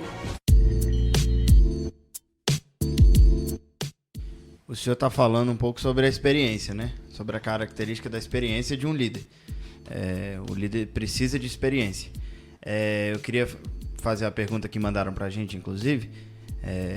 Qual é o papel, qual é a importância do carisma para um líder? Do carisma, do saber falar, do carisma, no geral, para um líder. É claro que isso é bom. Um líder carismático é muito bom, mas não é tudo. Só carisma não faz uma boa liderança. Ser simpático e respeitado, querido de todo mundo, não significa ter uma boa liderança. O líder, ele precisa de carisma no sentido de ter essa facilidade de comunicação com os seus liderados. Aí é que importa a importância porque também um líder não carismático, ele não vai atrair ninguém facilmente. Ele precisa de carisma para atrair as pessoas em torno de si para fazer o trabalho em conjunto. Mas só carisma não resolve. Ele precisa de carisma, ele precisa de preparação técnica, ele precisa de preparação no trabalho. É claro, se você esperar que para pôr na liderança só aqueles que já tiveram muita experiência, você vai ter problema. Toda liderança tem que ser formada, trabalhada. Tudo tem que ter começo. Eu tive que ter um começo na minha vida. Eu conhecia tudo de teologia, um monte de coisa e tal. E quando eu fui para o campo de trabalho, é que de fato eu fui aprender na prática a lidar com as várias situações. E aprendi um monte de coisa errando também, falhando também. Descobri que os meus sonhos não eram suficientes, que o meu carisma pessoal não era o suficiente para eu alcançar as pessoas e convencê-las acerca de uma verdade. Uma coisa que ninguém tá seguro são as falhas, né? A gente vai falhar independente da sua experiência, independente A única coisa que não se admite em liderança é falha moral. Sim. Falha de caráter. Sim. Um bom líder, ele é mais facilmente perdoado porque ele falhou numa postura, numa ideia que ele tinha e não deu certo, do que a falha de caráter. Ele ser mentiroso, ser enganador, ele mostrar uma imagem não verdadeira de quem ele é, entende? Camarada mascarado, todo mascarado é assim. Ele parece que é, mas não é. Né? Ele parece que é, mas não é. Então, isso aí é fundamental. Nisso eu diria que tem 2 pontos que são muito importantes para lidar com isso, que é a primeira, a humildade do líder de entender que ele pode errar. Sim. E também uma boa relação do líder com os liderados, que às vezes o líder ele vai estar errando em algo, e aí o liderado que tiver uma boa relação com ele vai poder apontar que talvez não seja o melhor caminho, e ele com essa humildade vai poder perceber e se corrigir. Todos nós como líderes precisamos ter consciência de nossas limitações. Eu fui galgado a uma posição altíssima agora dentro da denominação da Assembleia de Deus no Brasil. E numa entrevista que eu dei, que vai sair até o Brasil todo vai conhecer, eu disse, eu não sou o dono da verdade. O único dono da verdade é o Espírito Santo. Eu posso falhar. Eu tenho consciência das minhas limitações e tenho consciência de que tem gente melhor do que eu em algumas áreas. Os meus conhecimentos de teologia, eu sei qual o campo que eu atuo mais facilmente. Mas eu não sou o dono da verdade. Eu estudei linguística bíblica, mas não sou um dominador da linguística bíblica. Eu estudo hebraico, grego, aramaico, tudo por força do próprio trabalho que eu faço. Mas o que indica é o seguinte, eu sei das minhas limitações. Entende? E todo líder precisa ter essa ideia. Porque o líder que não abaixa a cabeça, que não reconhece de que pode ter gente melhor do que ele, de que pode ter gente que pode ensinar, então eu nunca vou deixar de fazer uma coisa, de compartilhar ideias e de ouvir ideias de outras pessoas acerca de algumas verdades, acerca de algumas colocações teológicas. Em termos de liderança de igreja, liderança de grupos dentro da igreja, liderança de juventude, liderança de homens, de mulheres, liderança na escola dominical, a gente sempre tem que ter essa predisposição para aprender. Então eu me sinto um eterno aluno, me sinto um eterno aprendiz, porque estou sempre aprendendo. Ninguém sabe tudo, por isso que o único diploma que a gente não ganha é esse. Você pode ter todos os diplomas de doutorado, de mestrados e de pós-graduação, não sei mais o que, doutor em divindade, aquela coisa. Eu tenho um monte de diplomas lá. Aliás, eu sou péssimo, não ponho nem na parede. Lá que puseram no meu escritório isso aí, mas não tem nada contra. Mas porque isso aí não diz tudo. Entende? Até o último suspiro da minha vida, eu continuarei a ser um aprendiz. Porque até o último suspiro da minha vida, o Espírito Santo vai me ensinar ainda a lidar, até quem sabe, com o último momento da minha vida física, da minha vida espiritual aqui na Terra. Então a gente tem que ter essa predisposição para aprender, para lidar com isso. Nós falamos um pouco sobre relacionamento, né? Relacionamento de um liderado e o líder. E nós falamos um pouco sobre essa questão de você ter abertura com o líder e o seu liderado ter essa abertura, né? Esse relacionamento entre os dois. Uma das perguntas aqui foi dicas de como motivar os líderes em projetos ou ministérios que demorem a dar resultados. Seria bom se eu falar dos dois lados, né?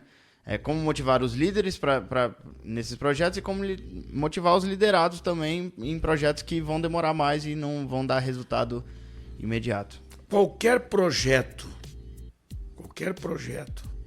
dentro de uma liderança, especialmente na igreja, implica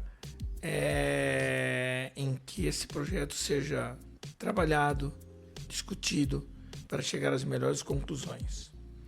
Quando esse projeto é preparado de uma forma com o intuito de fazer alguma obra especial na igreja ou com as pessoas, é bom que a relação entre o líder principal e os liderados que apresentam uma ideia seja uma relação positiva. Quando o líder, vejam só, entre aspas, agora eu ponho esse líder entre aspas, tem medo de perder a posição por insegurança ou porque ele não tem noção exata do papel de um líder, geralmente isso cria algumas dificuldades. O líder cria barreiras, principalmente se algum projeto não envolva o nome dele, se algum projeto não seja capaz de produzir alguma coisa mais imediata que ele queira. Então essa relação é fundamental. Mas nós não podemos julgar quem faz isto. Se dentro de uma comunidade da igreja, o líder, por exemplo, de um grupo, juventude, por exemplo, vamos lá, os jovens têm ideias bonitas. Não basta só ter ideias bonitas. É preciso que essas ideias sejam coerentes com os princípios que regem a vida pastoral. Então, o pastor é o elemento fundamental para dizer, meu filho, muito bonito e tal, mas não dá. Não dá por isso, por aquilo. Então, o segredo é não ficar triste, é avançar. O que é que podemos fazer para melhorar? Que às vezes o projeto é bonito, mas não é eficaz, não é o ideal. Ele, à primeira vista, parece corresponder àquilo que se quer, mas nem sempre é assim. Por isso que um líder experiente, ele tem uma visão diferente. Ele tem uma visão de mundo que uma ideia por si só não tem. Que um grupo por si só não tem. Ele tem que ter essa visão de mundo. Ele tem que saber até que ponto aquele projeto, aquela ideia afeta pessoas na igreja, de idades variadas, afeta alguns valores na vida da igreja. Então isso é um elemento fundamental. E para motivar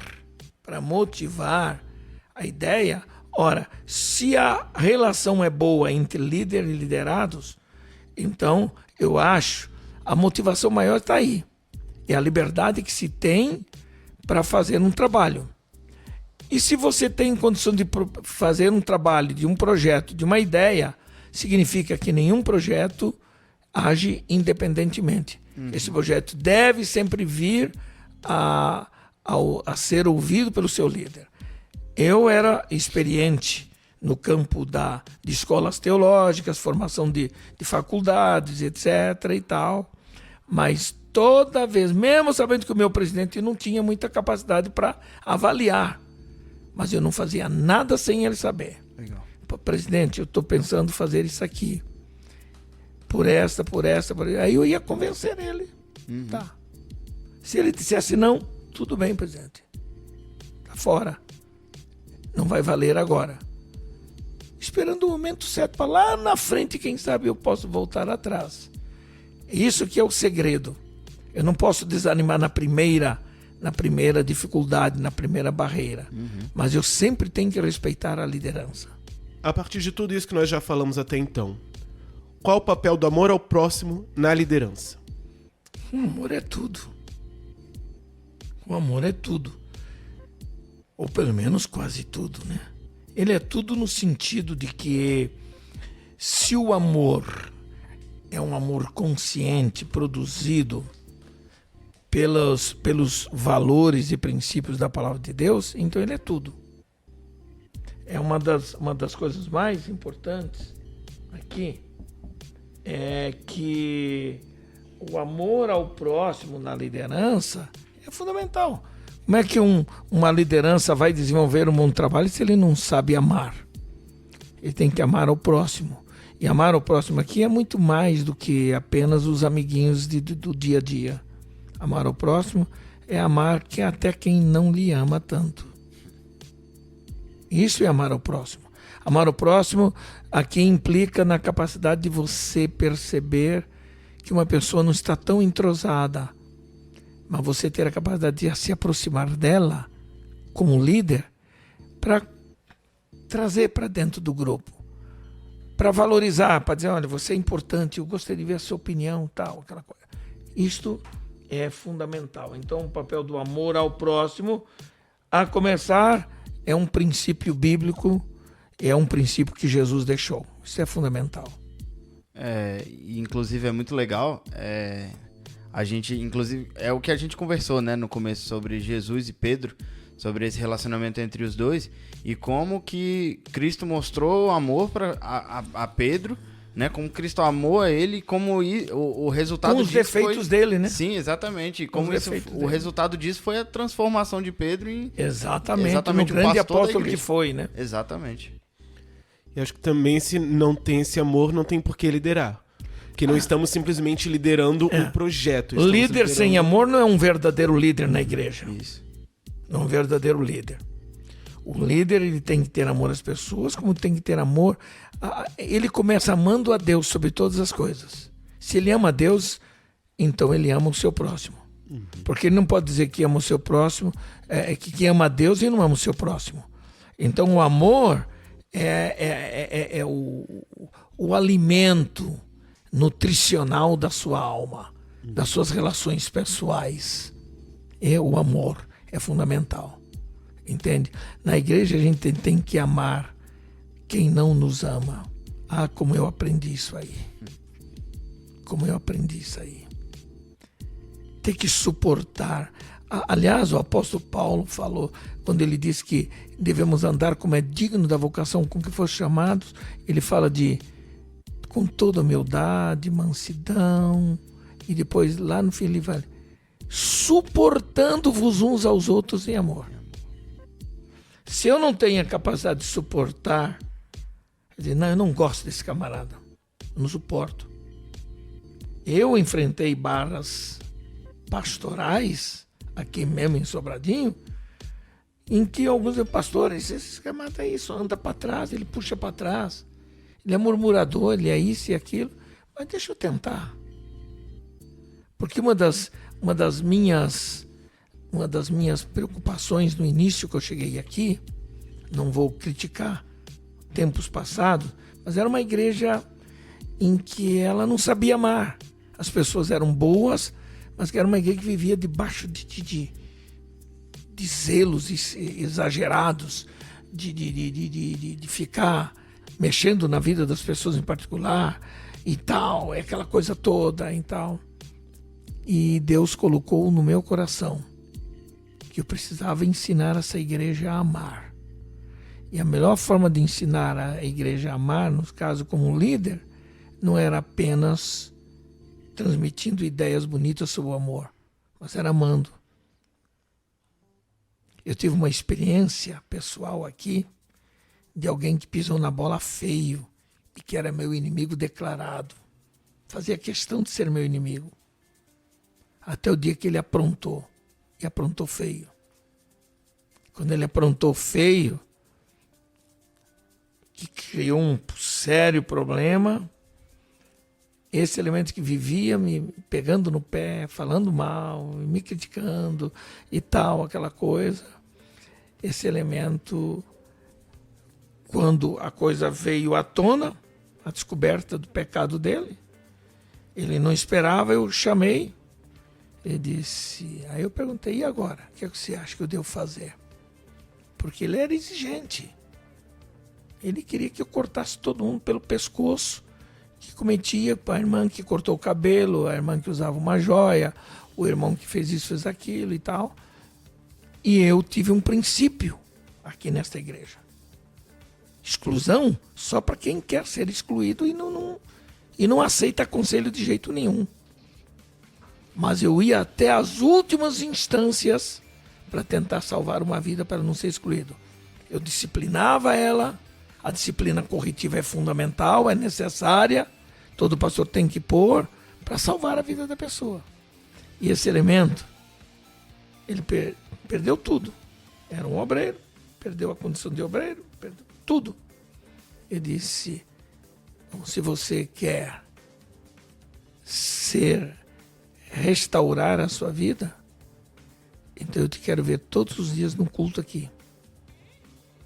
E durante pelo menos uns 4, 5 meses, você vai se submeter a um discipulado comigo sobre o seu caráter.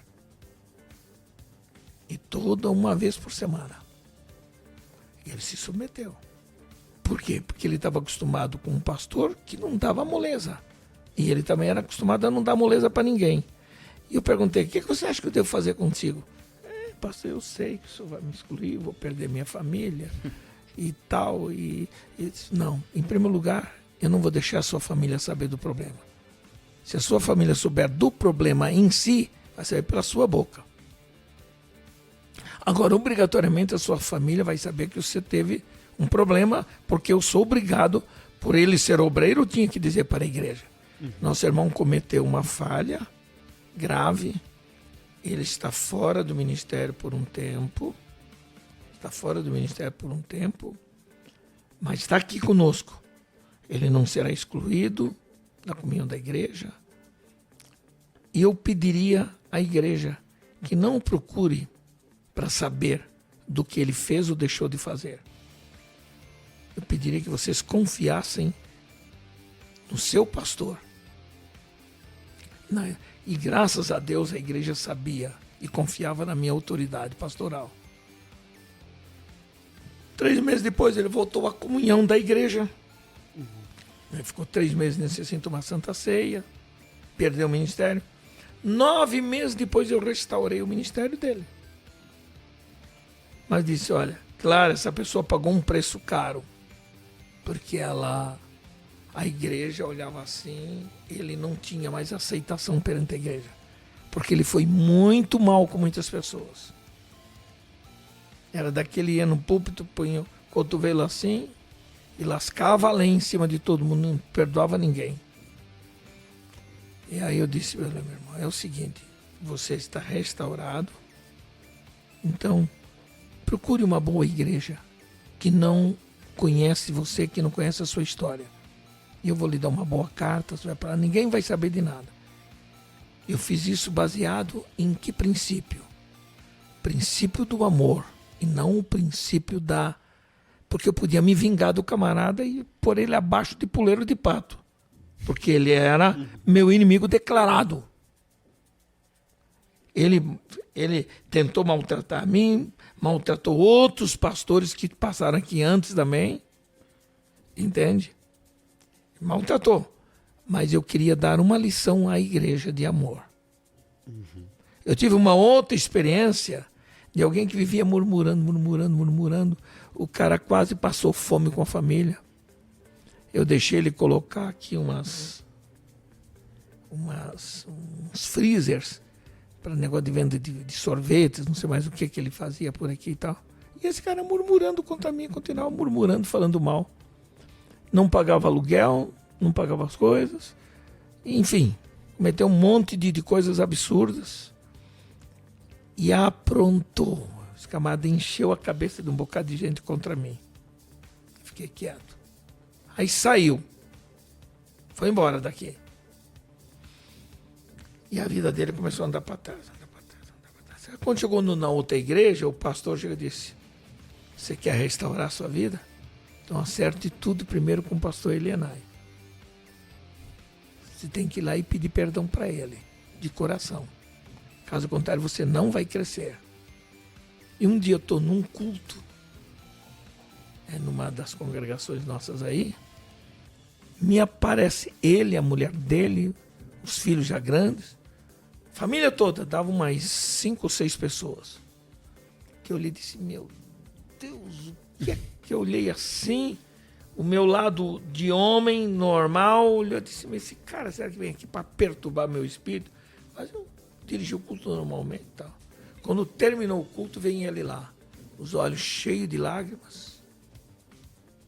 O Senhor seria capaz de me perdoar? Eu disse, eu não sou capaz, não.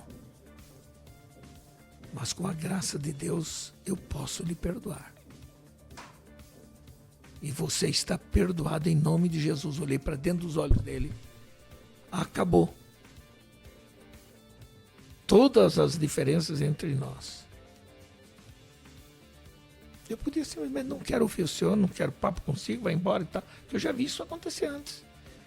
Mas a lição que Deus estava me dando era uma lição para ensinar não apenas a mim, mas para ensinar a igreja. A igreja saber que eu não vivia de represália. Por isso o amor ao próximo como princípio da liderança é fundamental. Inclusive, é uma coisa que falta não só aos líderes, né? Falta à igreja como geral. A igreja é ensinar. A liderança ela tem que ser modelo nesse sentido, exemplo. O amor, se nós tivéssemos amor, não existiriam inimigos. É? Como assim dentro da igreja um inimigo declarado? As pessoas sabem que aquela pessoa é, entre aspas, inimigo da outra. Isso não deveria existir nem nos nossos pensamentos.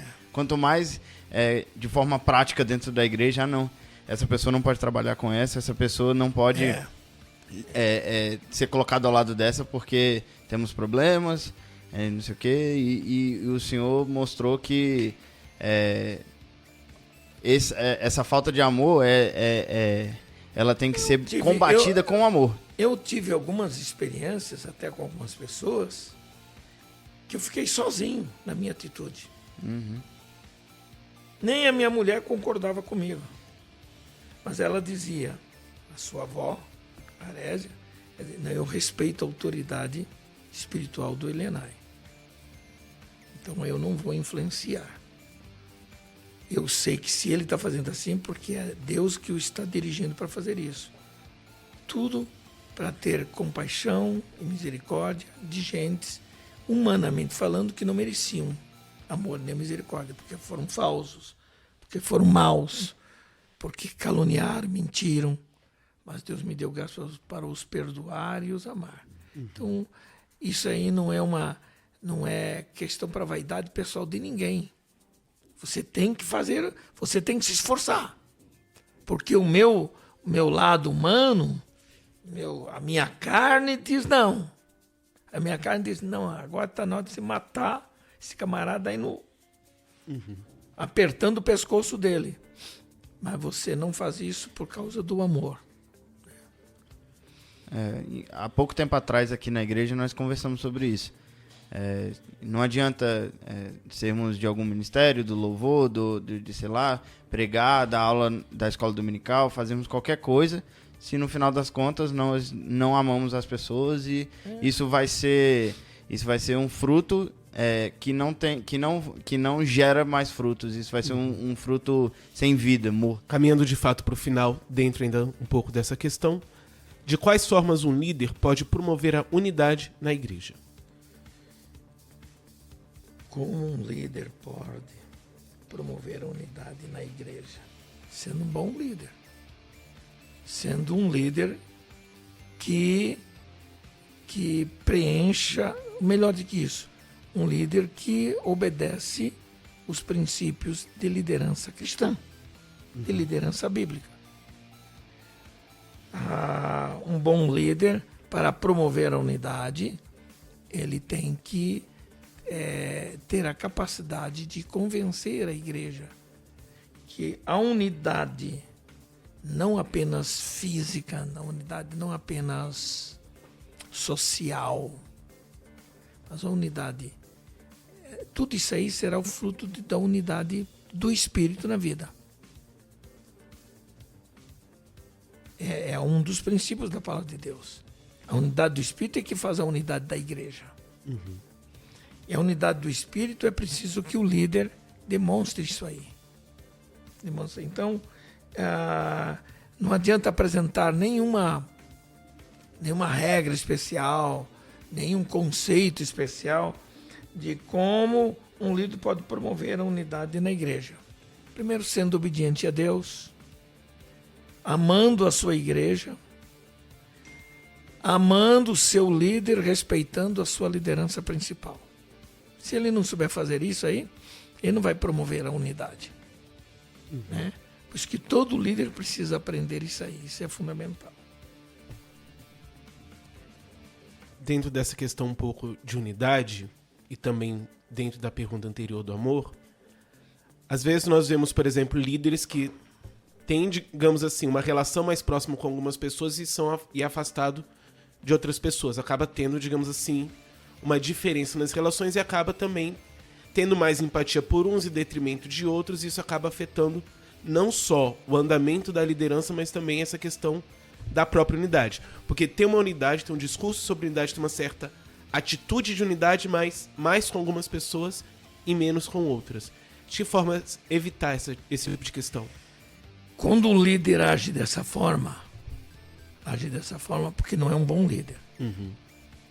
Um bom líder, ele tem que superar as diferenças sociais, superar as diferenças até espirituais, de amizade. Ele não pode confundir na igreja a amizade. É natural que um líder tenha amigos mais próximos, com os quais ele compartilha ideias, conceitos. É perfeitamente igual. Agora, ele não pode fazer disso uma forma de não valorizar os demais. Eu na igreja sempre tive um cuidado de abraçar todo mundo. Me lembro que algumas vezes aqui, eu vim aqui, o pastor Samuel tem essa coisa boa, né? De abraçar todo mundo, valorizar todo mundo, né? Eu me lembro de duas pessoas que tinham até medo de chegar perto da gente. Até medo de chegar perto da gente. Não, é pastor. Aí eu fazia questão de ir até onde a pessoa estava para abraçar. Né? Eu me lembro de uma irmãzinha aí, aquela irmãzinha que tem uma dificuldade para andar. Eu comecei a valorizar. Samuel também. E resultado disso, ela agora tem coragem de vir e ficar aguardando você chegar ali para dar um abraço nela. aquelas velhinhas, aqueles velhinhos. Então você abraça o feio, o bonito, o gordo, o magro, o sabichão e o não sabichão. Abraça o amigo e até o inimigo.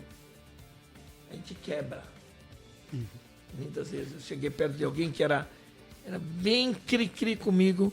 E eu disse, deixa eu te dar um abraço. Estou orando por ti. É, pastor? Estou orando por ti. Você quebra alguns tabus. De fato, esse tipo de atitude da liderança acaba prejudicando bastante a unidade, principalmente quando você tem, às vezes, pessoas que estão extremamente dispostas a trabalhar, mas acabam não tendo tanto espaço por não ser, entre aspas, tão próximo.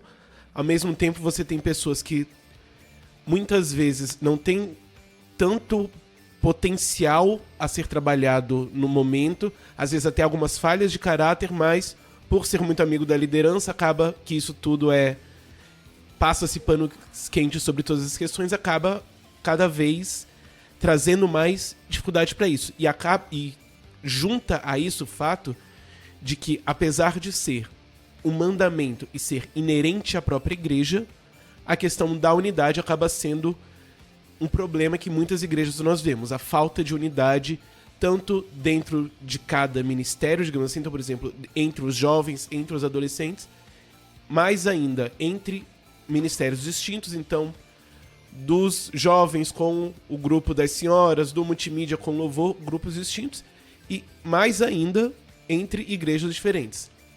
Então, cada vez mais essa questão da unidade, apesar dela ser fundamental, dela ser essencial ao cristianismo, acaba que é uma dificuldade que muitos têm. Mas isso é tema para o próximo episódio. E agora, de verdade, é o tema do próximo episódio.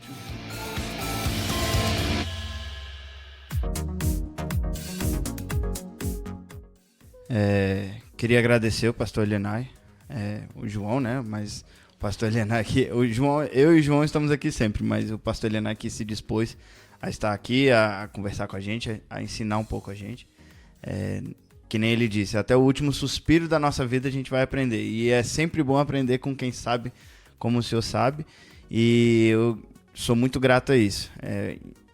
A gente gostaria de citar, inclusive, tem um teólogo na internet, eu inclusive mostrei esse vídeo ao meu avô, o pastor Elianai, que ele é reformado, ele tem uma linha de pensamento calvinista, mas ele fez um vídeo, postou um vídeo dos pentecostais, pastores pentecostais, teólogos pentecostais que mais o influenciaram na vida dele e tudo mais, e o pastor Elianai foi citado como um desses pastores e falou muito bem do pastor Elianai. Isso é um motivo de muita felicidade para nós, não só para o senhor, mas para nós que caminhamos junto com o senhor e temos a oportunidade e o privilégio de aprender com o senhor. Então, parabéns, que o senhor continue te abençoando e que nós possamos cada dia aprender mais com o senhor. E o que o senhor achou do vídeo do Vitor Fontana falando sobre pastores pentecostais? Bom, independente dele ter falado bem a meu respeito, eu achei muito, para mim foi uma novidade, porque eu pessoalmente, eu não o conheço. Mas isso aí é uma prova uma prova de que eles estão atentos ao que acontece entre nós. Se ele me acompanha e acompanha o que eu falo por aí, porque tem muita coisa minha em palestras e pregações, etc., é um bom sinal. Ele é um camarada, é um calvinista, mas que tem um respeito grande por nós. E eu particularmente, é o que eu disse para vocês aqui, eu não vejo o calvinismo como inimigo da igreja. Eu não sou calvinista, eu discordo de algumas ideias calvinistas, mas acho que os teólogos calvinistas são excelentes. O trabalho deles é um trabalho seríssimo, com as diferenças de opiniões diferentes doutrinárias, mas assim, a essência é a mesma. Há uma coisa que pesa positivamente entre calvinistas e entre arminianos e entre pentecostais. Sabe qual é? Jesus Cristo é o único e suficiente Salvador. Amém. Cremos na eficácia do sangue de Jesus e cremos que um dia o Senhor vai voltar para buscar a sua igreja. É isso que importa para nós. Mas indico o canal dele, é um canal muito bom e ele trabalha principalmente algumas questões linguísticas. Ele pega o texto e trabalha a partir do original, tanto que tem um quadro no canal dele que chama Direto do Original, que ele vai nesses textos e tenta trazer a partir do entendimento das línguas originais como nós podemos entender melhor esses textos. Muito ótimo, muito bom. Muito bom. Ele usa uma linguagem boa, ele foge da linguagem acadêmica, e eu acho que é isso que comunica bem. O nosso povo não suporta a linguagem acadêmica. A linguagem acadêmica é bom para a sala de aula. É bom. Eu faço parte de 2 academias de letras. 2. Uma é a academia de letras chamada Emílio Conde, que é mais conhecido como Casa de Letras Emílio Conde, que é da Convenção Geral e da Casa Publicadora. A outra academia é a Academia Evangélica de Letras do Brasil, cuja sede é no Rio de Janeiro. Eu já faço parte por alguns anos. Lá a gente percebe que os discursos são discursos dentro de uma linguagem acadêmica de alto nível, mas não caberia dentro de uma igreja de crentes leigos, entende? Então eu defendo muito essa ideia de falar a língua que o povo fala de uma forma inteligente, com profundidade, com experiência. Isso é fundamental. Parabéns por esse projeto, parabéns por esse lindo trabalho. E esse trabalho sendo feito por 2 pessoas inteligentes, aí fica melhor ainda, né? Tem o Caio também, que é inteligente também. Eu sei disso, né? É que ele falou de você equipe, e do Caio, né? entendeu? Toda a equipe, né? Toda a equipe merece os parabéns, porque são ideias inteligentes, boas. Eu acho que enquanto esse projeto procurar manter um nível de assuntos que sejam capazes de contribuir, de ajudar, o trabalho só vai ser uma benção. Esse projeto só não pode cair para um lado negativo, para apenas criticar, fazer isso, fazer aquilo. Tem que manter esse nível aqui, o nível de contribuir, de ajudar. Então eu dou parabéns a vocês em ter podido, foi um prazer eu ter podido contribuir de algum modo, com algumas ideias, com alguns comentários baseados na minha experiência pessoal para esse lindo trabalho que vocês fazem.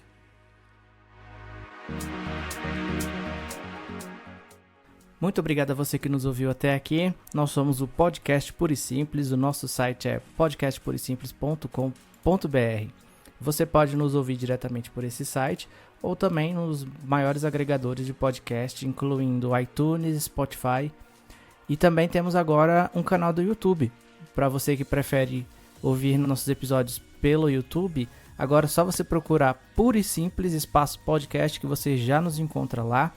E você, por favor, se inscreva para receber os nossos novos episódios. Belezinha? Também temos agora uma página no Instagram onde a gente coloca algumas fotos dos bastidores e os temas que a gente está trabalhando nos episódios. Então você procura a gente lá. Nós somos no Instagram Podcast Puro Simples. Não tem o E dessa vez, ok? Procurando Podcast Puro e Simples também você nos encontra no Facebook. Em breve a gente vai estar informando novas redes sociais para você estar entrando em contato com a gente, né? Então, desde já eu peço para que você comente sobre o nosso episódio de hoje, dê alguma história que você tem relacionada, alguma dica, alguma crítica também, alguma pergunta, a gente vai responder e vai interagir com o maior prazer. Se você é de Brasília ou região, a gente queria te convidar para participar de um evento muito legal que a gente promove. É o ADEV Talks. ADEV é a sigla da nossa igreja e o evento tem esse nome porque a gente utiliza o formato do evento TED Talks que você deve conhecer, onde várias pessoas de vários temas são convidadas para ministrar pequenas palestras, provocações sobre variados temas e disciplinas. A nossa versão é parecida, mas sempre com um tema edificante. No nosso caso, temos 2 objetivos: o de edificar a igreja, compartilhando temas diversos, e também de preparar jovens para palestrar, como uma forma de descobrir talentos e vencer barreiras comuns, por exemplo, o falar em público. Na primeira versão do evento, tratamos temas como finanças, inteligência emocional, games e empatia. E para essa versão nova, nós temos muitos outros temas que estão sendo preparados para você. Vai ser no dia 22 de junho, às 19h30, na quadra 6, área especial número 1, em Sobradinho, DF. Fique por dentro do evento acessando o site adev.com.br/adevtalk. Então é isso, recados dados. Eu sei que não é talk, é talk, mas a gente dá uma aportuguesada aí para ficar mais fácil de falar, beleza? Louvamos o nome do Senhor por esse momento especial desse trabalho e desse projeto. E esperamos, ó Senhor, que Tu abençoes para que os conceitos emitidos aqui, as ideias apresentadas aqui, sejam ideias que de algum modo contribuam para o crescimento qualitativo daqueles que acompanham e que querem saber mais da Tua palavra. Senhor, abençoe a cada um deles em nome do Senhor. Amém.